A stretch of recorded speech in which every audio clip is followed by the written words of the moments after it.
सभी किसान भाइयों को नमस्कार। किसान टीवी पर सभी का हार्दिक स्वागत है।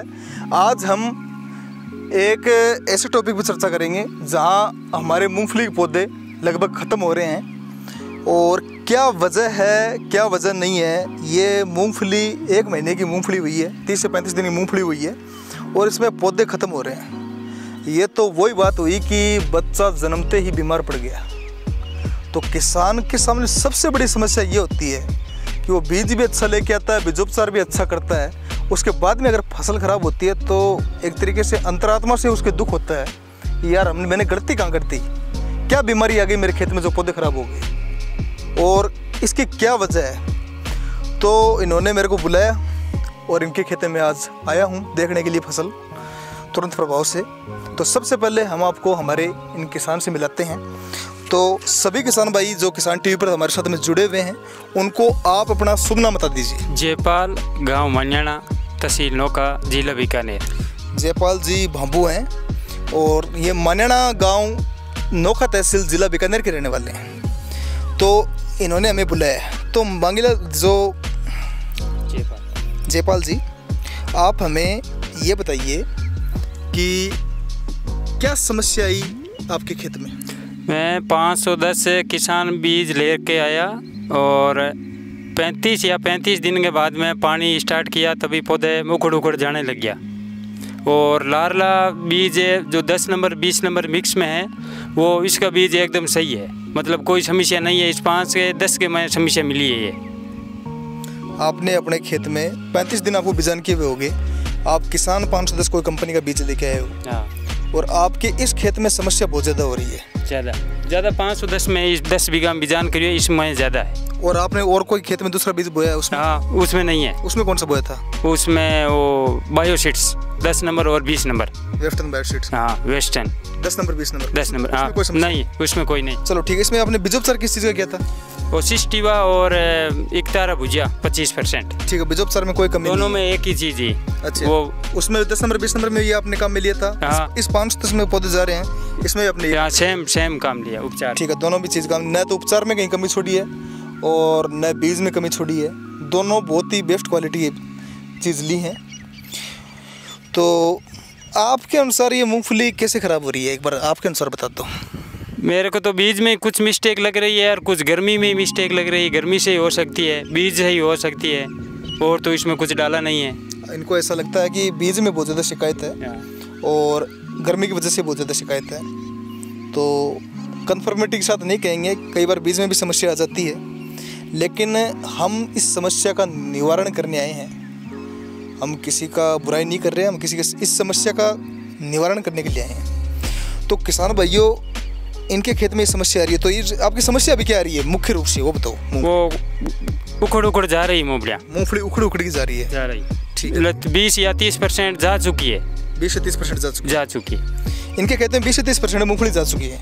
अभी मूंगफली में किसान भाइयों शिकायत मेन ज़्यादा यही है, इस खेत में 90% मतलब ये शिकायत है जो पौधे खत्म हो रहे हैं उनमें, कि मूंगफली का जो तना है वो एकदम मोटा पड़ गया। किसकी वजह से? अधिक तापमान की वजह से। ठीक है जी, अधिक तापमान जैसे ही मूंगफली में लगता है, ज़्यादा तापमान पड़ता है, ज़्यादा धूप पड़ती है, उसकी वजह से जो बीज अंकुरण होता है, अंकुरण होने के बाद में ज़मीन से बाहर निकलने का जो संघर्ष करता है, वो कई बार तो संघर्ष करते वक्त ही खत्म हो जाता है। और संघर्ष करने के बाद में अगर पौधा बाहर निकल भी गया है तो भी अधिक तापमान की वजह से इसका जो तना है वो एकदम इस भांति मोटा पड़ जाता है। मोटा पड़ने के बाद में ये धीरे धीरे सूखता है और ऊपर की पत्तियां पीली पड़ने लग जाती हैं, जिसकी वजह से हमारी मूंगफली खत्म हो जाती है। अभी इस खेत में 20% मूंगफली खत्म हो चुकी है और इन्होंने अभी 42 किलो बीज प्रति बीघा बोया था, लगभग 160 किलो हो गया और 160 किलो बीज प्रति हेक्टेयर हो गया और 42 किलो प्रति बीघा हो गया। 42 किलो प्रति बीघा बोया तो मतलब जिस प्रकार 20% मूंगफली खत्म हो गई, उस प्रकार तो इस खेत में लगभग 33, 34, 35 किलो मान लो लमसम इतना बचा है अभी बीज बोया हुआ। चलो जो ठीक है, 20% खत्म हो गया। कारण हमने बता दिया, लगभग 10% इसमें हल्की फंगस है और 90% इसमें अधिक तापमान की वजह से ये पौधे का तना वो मोटा पड़ जाता है, फूल जाता है, बाद में सिकुड़ जाता है और ऊपर से पत्तियां पीली पड़ने लग जाती हैं और पौधा एकदम ख़त्म हो जाता है। तो इस बीमारी को रोकने के लिए हम क्या करें। अभी ये समस्या जो है वो अब की बार ही सबसे ज़्यादा आ रही है, कारण अब की बार बरसात नहीं है। पहले क्या था कि पिछले साल तो बहुत ज़्यादा बरसात हुई थी, लगातार 5-10 दिनों में बरसात होती रहती थी और बरसात अच्छी थी, इसलिए जर्मिनेशन अच्छा था, पौधा बढ़वार भी अच्छा कर गया। अब की बार बरसात नहीं है, तापमान अधिक है, इसलिए किसानों के सामने एक बिल्कुल नई समस्या है। किसान सोच रहे हैं ये बीमारी कौन सी आ गई, तो ये बीमारी है तापमान वाली बीमारी है और हल्की फंगस वाली बीमारी है। तो ये पहली बार किसानों ने ये फेस किया है इस बीमारी को। तो घबराने वाली कोई बात नहीं है, समस्या है तो समाधान भी है, ठीक है जी। और मतलब कि हमें वैसे तो मूंगफली में पहला पानी 20 से 25 दिन में देना चाहिए, लेकिन गर्मी ज़्यादा है तो हमें पहला पानी जल्दी भी दे सकते हैं, या फिर पानी का हल्का हल्का छिड़काव हमें बीच बीच में करना चाहिए। हर 4 से 5 दिन में लगभग आधे पौने घंटे या फिर लगभग 40 से 45 मिनट हमें लाइन चलानी चाहिए, ताकि ज़मीन में क्या है गर्मी थोड़ी कम हो और पौधा अच्छी तरह से अंकुरण कर ले और अच्छी बढ़वार कर ले। ये तो उपाय हो गया। ये करने के बाद में भी कई किसानों की समस्या मैंने ये चीज़ देखी है कि साहब हम तो हर तीसरे चौथे दिन भी पानी दे रहे हैं, फिर भी पौधे ऐसे जा रहे हैं और वो तो लगातार जा रहे हैं, रुक नहीं रहे। तो ये समस्या बहुत भारी समस्या हुई, क्यों एक बार हल्की सी ये प्रॉब्लम आ जाती है फिर वो आगे बढ़ती जाती है। इस समस्या का समाधान क्या करें, तो समाधान यही है कि हमें हमारी फसल में जब बुआई करें तो माइक्रोराइज़र डालना चाहिए। चलो हमने उस समय नहीं डाला, अभी तो बात प्रेजेंट टाइम की करेंगे, पीछे जो हो गया वो हो गया। तो अब क्या करें, अब हमें प्रति बीघा इसमें 4 किलो माइक्रोराइज़र देना चाहिए। माइक्रोराइज़र देने का फ़ायदा क्या होगा, अभी इसमें माइक्रोराइज़र देने का फ़ायदा ये है कि माइक्रोराइज़र खुद एक लाभदायक फंगस है। तो चलो ठीक है भाई, लाभदायक फंगस है तो काम क्या करेगा, वो काम ये करेगा कि माइक्रोराइज़र हमें एंडो वाला काम में लेना चाहिए। एक्टो और एंडो 2 प्रकार के होते हैं। एंडो माइक्रोराइज़र क्या करेगा, इसकी जड़ में प्रवेश कर जाएगा। जड़ में प्रवेश करने के बाद में इसकी जो जड़ें हैं ना, उनको 10 से 15 गुना फैला देगा। और यानी सेकेंडरी रूट है ना, ये प्राइमरी रूट हो गई, इसके साइडों में फैलने वाली सेकेंडरी रूट हो गई, उनको आगे से आगे फैलाएगा। आगे से आगे फैलाने के बाद में इसमें क्या है कि एक तो जल धारण क्षमता है ना, वो 2 से 3 गुना बढ़ जाएगी। यानी पौधे की मिट्टी से जो जल खींचने की क्षमता होती है वो 2 से 3 गुना बढ़ जाती है, यानी पानी बढ़िया खींचने लग जाएगा। यानी पौधे में जल्दी से वो सूखने वाली प्रक्रिया नहीं आएगी। माइक्रोराइज़र दूसरा काम ये होता है कि अनुकूल पर्यावरण बनाता है। जो विपरीत पर्यावरण या विपरीत जो ताप की अभिक्रिया चल रही है, अधिक तापमान को ये अनुकूल पौधे में परिवर्तित कर देता है। यानी अभी गर्मी पड़ रही है तो भी पौधा उसके प्रति सहनशील हो जाएगा, गर्मी के प्रति कोई दिक्कत नहीं आएगी उसमें। क्यों नहीं आएगी, ये तो जड़ों का विकास हो जाता है, पानी खींचने की क्षमता दुगनी हो जाती है। एक ज़मीन में हमारे पहले से पिछले साल के हमारे nitrogen, phosphorus, potassium, zinc, sulphate, magnesium, जो भी XYZ जितने पोषक तत्व पड़े हैं पहले के दिए हुए पड़े हैं, और जो एक्टिवेट नहीं है उनको भी ये खींचेगा जड़ के माध्यम से खींच के पौधे के सिस्टम में भेजेगा और पौधा वृद्धि करने लग जाएगा। ये बीमारी ख़त्म हो जाएगी। अभी एक चीज़ विशेष ध्यान रखनी है, जब तक बरसात नहीं हो तब तक हमें हमारे खेत में यूरिया और सल्फर नहीं देनी है।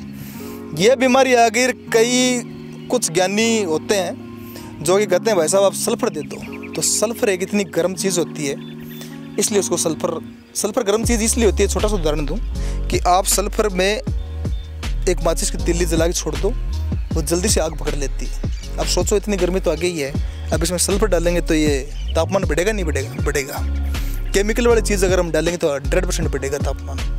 तो यूरिया, और मैं एक बात बताऊं दूँ आपको कि अगर हमारे ज़मीन में फंगस है या फिर पौधे में काली जड़ हो गई या फिर फंगस हो गई, उस ऊपर से हम अगर उसमें यूरिया दे देते हैं ना, तो वो बीमारी 2 से 3 गुना ज़्यादा फैलती है। तो इस चीज़ का विशेष ध्यान रखना है हमें, ठीक है जी। क्या नहीं देना, यूरिया नहीं देनी है, सल्फर नहीं देनी है, देना क्या है, माइक्रोराइज़र देना है। माइक्रोराइज़र इसमें विशेष तरीके से काम करेगा, ठीक है जी। अब ये जो समस्या है, इसमें जो पानी चलेगा उसमें माइक्रोराइज़र डला देंगे प्रति बीघा 4 किलो, यानी हेक्टर की बात की तो 16 किलो प्रति हेक्टर माइक्रोराइज़र डला दिया। उससे अगले वाले पानी में क्या देना है, माइक्रोराइज़र देते ऐसे तो नहीं भाई अगले दिन ये पौधे एकदम हरे भरे हो जाएंगे, जल्दी से जल्दी बढ़ करने लग जाएंगे। उसका रिजल्ट आएगा आपको 6 से 7 दिन बाद में। जब पौधे को खड़ोगे तो उसकी जड़ें फैली हुई मिलेंगी और पौधा एकदम आपको खिलता हुआ मिलेगा। अभी आप ये पौधे देखो, इसकी पत्तियाँ इतनी कड़क हैं, एकदम कठोर हो गई हैं पत्तियाँ। पौधे की पत्तियाँ हमेशा कोमल होनी चाहिए, ठीक है जी। ये कोई आंकड़े का पेड़ तो है नहीं जो इसकी मतलब पत्तियाँ कठोरी होनी चाहिए। ये मूंगफली का पौधा है, इसकी पत्तियाँ कोमल होनी चाहिए। अभी इसकी पत्तियाँ कठोर हो चुकी हैं, यानी हार्डनेस आ गई पत्ते में, वो हार्डनेस दूर हो जाएगी क्योंकि ये वृद्धि करने लग जाएगा, नए पत्ते खिलने लग जाएंगे। पहले पानी में तो माइक्रोराइजा दे दिया, दूसरे पानी में हमें देनी है 200 ग्राम कॉपर ऑक्सीक्लोराइड यानी COC और 300 ग्राम थायपनेट मिथाइल। इन दोनों को प्रति बीघा मिला के लैंड में चला देना, ठीक है। और उसके साथ में 200 से 250 ml नैनो DAP दे देना। ये 2 चीज़ें कर देना, फंगिसाइड प्लस नैनो DAP। और नैनो DAP वैसे देने की ज़रूरत नहीं है, लेकिन फिर भी अगर थोड़ी बहुत आप देना चाहो, फास्फोरस की मात्रा और पूर्ति करना चाहो तो दे सकते हो।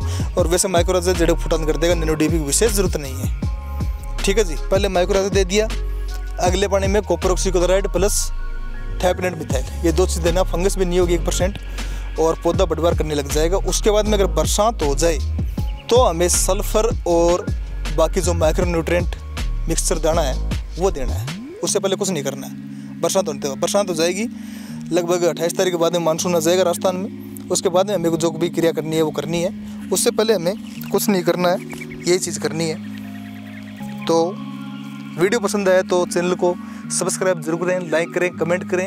उन किसान भाइयों तक पहुँचाएँ जो मूँगफली की खेती करते हैं, और वास्तव में उन किसान भाइयों को तक पहुँचाओ जिनके वास्तव में मूँगफली में अभी ये समस्या आ रही है। कई किसान भाइयों की इतनी भयंकर समस्या आ रही है कि 20-20 बीघा में मूँगफली बिजान कर दिया, और वो बीमारी शुरू में जैसे 10 पौधे के, फिर 20 पौधे के, फिर 1000 पौधे के, 2000 पौधे के, पूरे 20-20 बीघा में मूँगफली खत्म हो जाती है। फिर वो एरो निकालते हैं, फिर से बुआई करते हैं। समय पर अगर आपने कोई चीज़ कंट्रोल कर ली तो वो कर ली।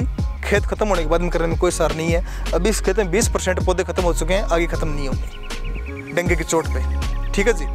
अभी समय पर इसको ध्यान दे लो, समय पर उसका ट्रीटमेंट कर दो, वो ही बेहतर रहेगा। ख़त्म होने के बाद में कुछ नहीं होता, ख़त्म होने के बाद में सिर्फ एरो लगाने का ऑप्शन ही होता है। तो समय बर्बाद मत करो, इसकी जगह उल्टा ट्रीटमेंट मत करो। यूरिया DAP वगैरह, सल्फर वगैरह, एकदम सही दिशा में जाओ, सही ट्रीटमेंट करो और उसका लाभ उठाओ।